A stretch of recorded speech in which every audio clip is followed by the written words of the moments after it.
Good morning, Bethlehem Church family. Today is day 6 of Holy Week, Good Friday. And the passage that we get to read today, we see the event of the crucifixion and the moments that lead up to this event right here. And I don't know if you like to read books or watch TV shows or watch movies, but I can appreciate a good story.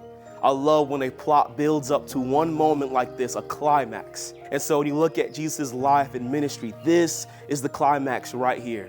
All the Old Testament builds up to this. Really, all of human history is building up to this moment right here where Jesus would be put on a Roman cross intended for criminals. But here's the thing. Jesus was no criminal. He wasn't up there for any wrong that he had done. He was up there for the wrong that we had done. And so Jesus, as he hangs on this cross, he endures the pain and all the shame that comes with it. Moments before this, we see him being beaten and mocked and humiliated, and he goes through all of this because of the love that he has for you and I. He endured all of it because he loves you and I. And the Bible says that there is no forgiveness of sin without the shedding of blood. So Jesus would relinquish his breath on that cross. He would ultimately die for you and I.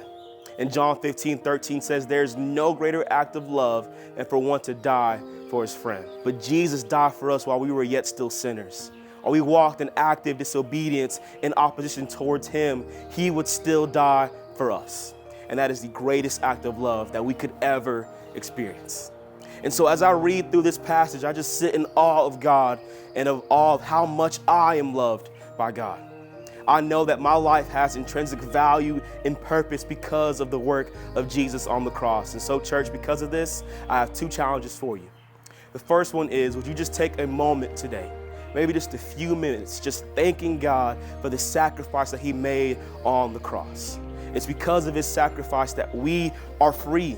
It's because of that sacrifice that we get to be in right standing with God. So would you take a moment to thank him today?